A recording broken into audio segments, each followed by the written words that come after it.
Thanks for staying with us. You know, this conversation reminds me of when I was back in school in Rutgers University, and they said we should pick an African language, and then Yoruba got the highest vote. Okay. And then they brought in a professor from Florida, then Professor, I think it's Udutola. He taught us, I thought I was going to get an A. Like, I was just taking a class, like, you know what, I got a B minus. Like, I was like, what? You know, but, so we understand the importance of language. And we've also even said on this table, but the points BC is making, which I think is really crucial, is that if we really want to project our indigenous language, there's a way of going about it. Equipping our teachers, educating our teachers, making sure we have more Yoruba teachers, good teachers teaching, or even pick one, just like the last caller said. If it's Pidgin wants to make our official language, whatever it is, let's pick it and teach it. But when you just start tweeting in a language or start speaking it in the House of Assembly, you are sending another subliminal message. And people are thinking, because you have a community of people who are different. It might be a way to start. You might not be able to do like this holistic change, but if people start, if the person is tweeting and somebody can start saying, I'm a Yoruba, I studied Yoruba in school and I'll be interpreting every tweet from Lagos State into English. Nice. And that's somebody is an idea. So other persons that know how to do so, it sparks a conversation. How well do you know Yoruba? It's the impact is huge, but BC said something about choosing a language. The caller to say, let's just choose one language. So our identity is linked to our language. You can't just choose a language. Europe doesn't have one language. But Pidgin is more universal. No.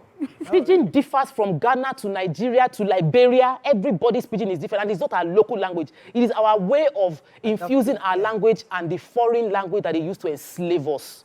So what we are saying now is the language they used to dominate us. They use language to dominate. If I come into your house and I am able to make you start talking like me, then I have taken over your mind. I've taken over how you think. I can influence what you do, so that you can look at yourself and think you're not as good as the person who you are speaking like. Why are we all in that space? So it's an important thing. So we must, when we talk about language, where we are going to is very deep and is a long thing. And people already feel oppressed. I know Mariam will deal extensively with that, where you already feel like if anybody comes here, they take over. It's like when we talk about entrepreneurship and business, people are scared that when Igbos come into a business, it's like immediately there's a sweep. And why is that? They have a skill. Others have power. And they know that if this person comes to this place, they will take over. So knowing who we are and preserving the uniqueness of our culture is too important. Okay, and let me take Olayemi's call. Good morning, Olayemi. Thanks for calling. You're live. Good morning. This is Welcome to the show. Clap for your guest. Just to add to the topic on guns, yes. I believe that there should be a lingua franca in Nigeria, because we cannot be speaking the same language together, especially when it comes to assembly or anything is taking place. So it's better we have a lingua franca to understand ourselves. That's the problem, the issue we are having in this country now. Because we don't understand ourselves, we believe in tribal and ethnicity issues. That's why we don't have a common. Hello, are you hearing me? We can hear you clearly. Go ahead. That's why we don't have a common issue to solve together. So I believe there should be a lingua franca. Okay. And please, sorry, I want to ask of my friend, Nima, quite a long time. We have not been seeing her. She's on medical leave. Thank you for airing my view. Thank you. All right. Okay, thank you. All right. Okay. Yeah, I was going to say that you people know me. I am all for peace and progress, you know, let's live happily ever after. And so even though I'm going to raise these issues, it's not about insisting that we're so different we cannot be united. It's that we cannot have a blanket solution for some issues. And the thing with language is, now I'm talking specifically in places like Plateau, Taraba, you know, states like that have multiple languages and have had issues about their identity. Kaduna State, thank you, about their identity. Language, as we all agree here, is you know, it's an identity issue.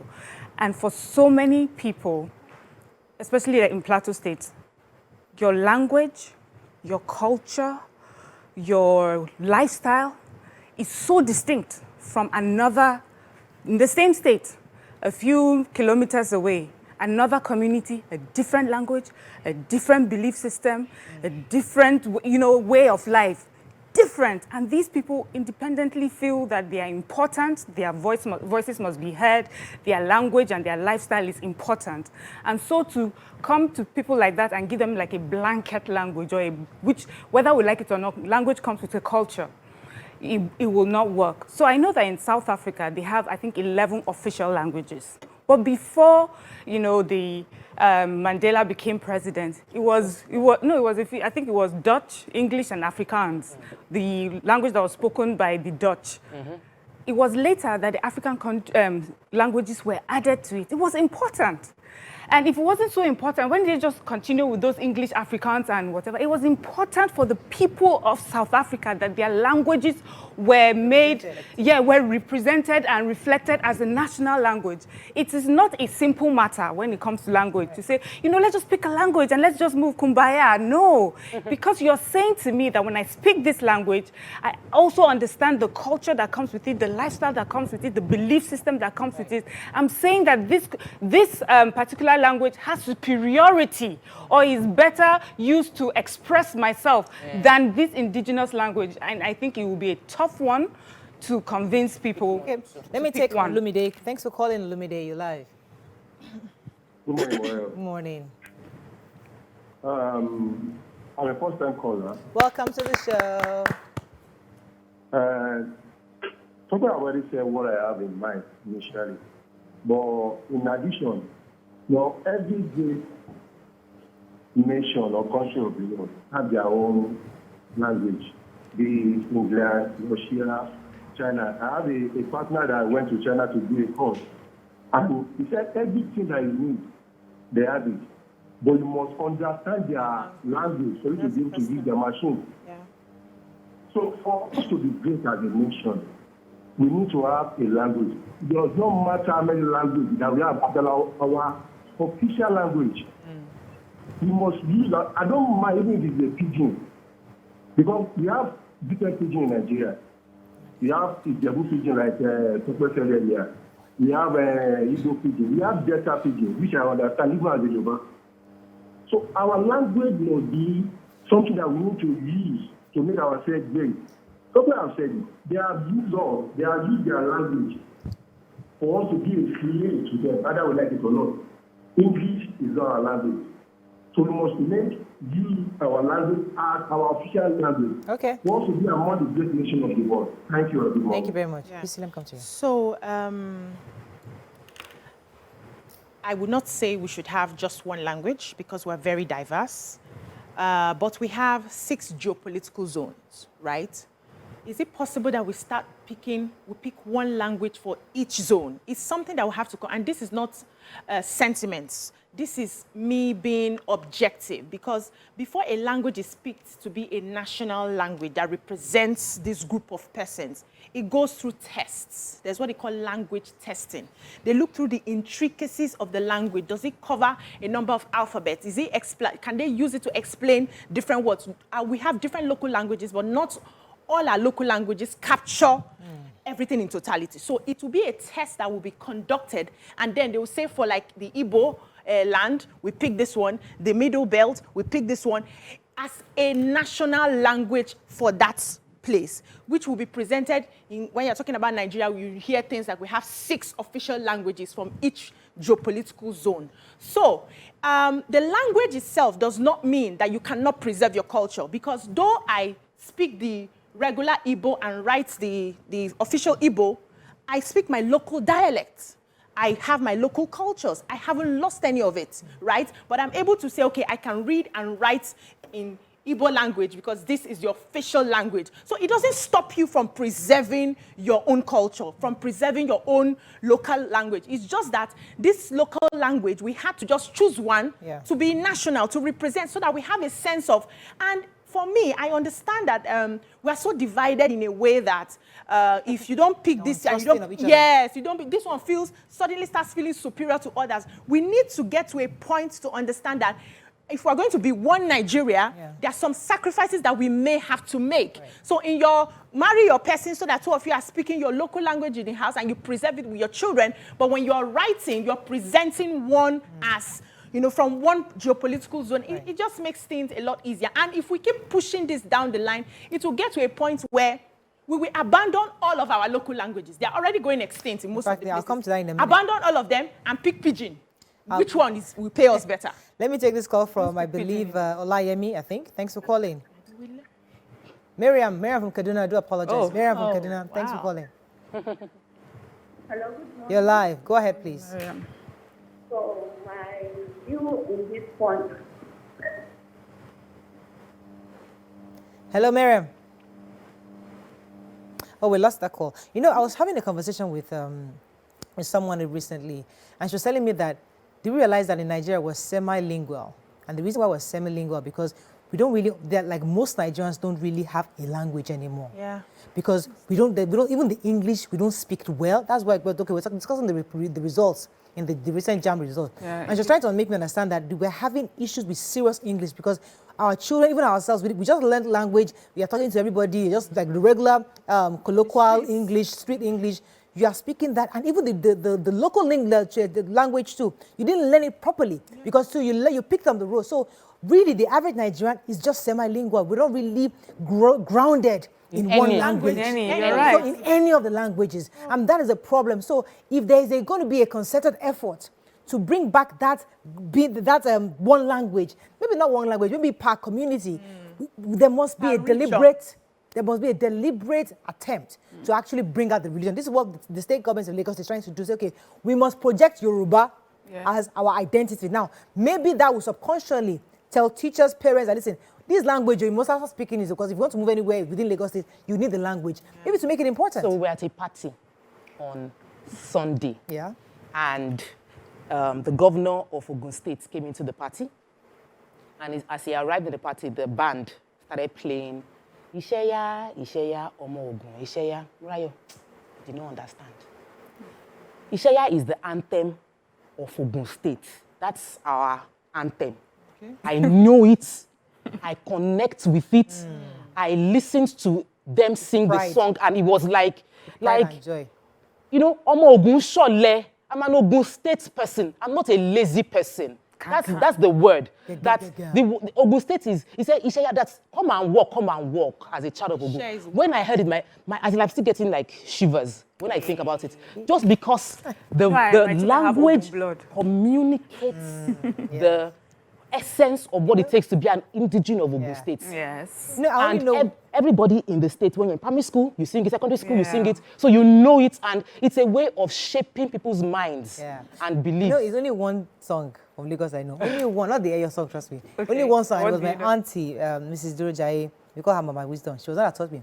Ekolo leti yosa. Yes. You know what What's means? that? Means that Lagos owns the sea or the waterways. You can't take it to Abuja. Yeah. Like we own the seaway. Just an aside. But you know what? But you see that you have we sang it. with Do you understand? pride. Exactly. I sang it with pride. Every we language, own this, every community is that. entitled to have that. Right. And they should be able to say it, understand it, connect with it. You cannot say it in Yoruba. You can't say it in English because it's not it. Let me take a call from Hassan. Good morning, Hassan. You're live. Thanks for calling. Good morning, everybody. Good morning. This issue of language, we just have to be very careful about it. And there's something wrong in you promoting your languages so that it doesn't go extinct. There's nothing wrong about it. But politics to it, I disagree with politics to it. In some states, they have many languages.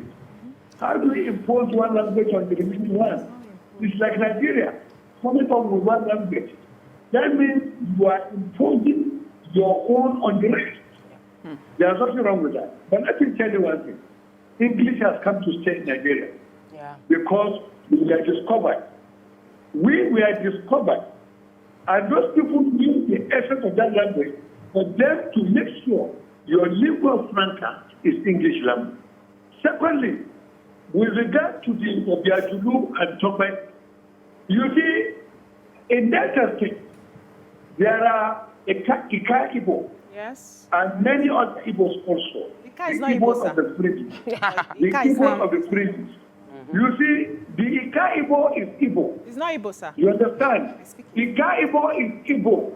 What you see is the dialect. Is the dialect that comes within one singular Igbo. And in Ijebu, Ijebu is Yoruba. Yeah. You understand? Ijebu is a dialect.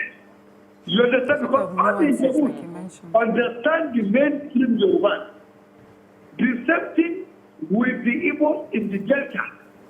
So this issue of trying to make sure that this one a language, Ijebu is not a language, it's a dialect within the Yoruba. The Ika Igbo is the Delta. You understand? They are Igbo, but they are just Okay, we have to. Can I respond? I know. Yeah, You said Bisi said something earlier. She said all languages. She was trying to talk about the composition of how languages come up. Every language has a source, like a source language. So you have Yoruba, and if you listen to most parts of Edo, you will hear many Yoruba words. Yes. If you are even the Ika that she is saying, which is where what BC wants to talk about, if you listen to her speak that particular dialect, you will hear a bit of Igbo. Yeah. So if we go to the north, there is Hausa, and there are some that Hausa sourced those languages. Then we have some that there are other things that the language is different, that is not sourced by Hausa. So if we want to pick languages, we need to really research into the source of each of those languages. And you might be able to find there's a commonality to some of the Middle Belt ones, there's a commonality to some of the Igbo ones, because Igbo is very different from what they speak in Cross River.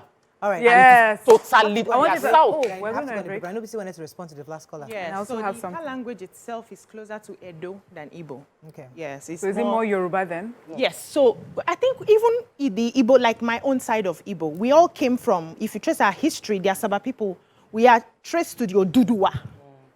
So we have some similarities with Yorubas, and yet we speak a language that is close to Igbo. So I think it's just the way they did the mapping, taking different people and scattering them all over, that that's sort what of separated us. But the Ika language itself is more Edo than Igbo. All right, Wait, great. Martha. Go ahead. Okay, so I was going to talk about geopolitical zones because BC mentioned it often. The geopolitical zones are, as they said, geography and political. So you know that in Nigeria, even the borders of Nigeria were just carved out geopolitically.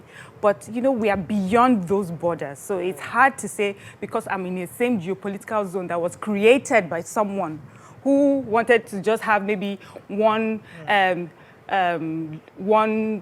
to make it for easy administration, chose that, but did not really pay attention to the individual people and communities in there. So that's why it will make it hard. But I was going to say politically, where I want to agree with Hassan. I want to talk on the political part when we come back. Stay with us, we'll be right back. Let's pause on Stay with us.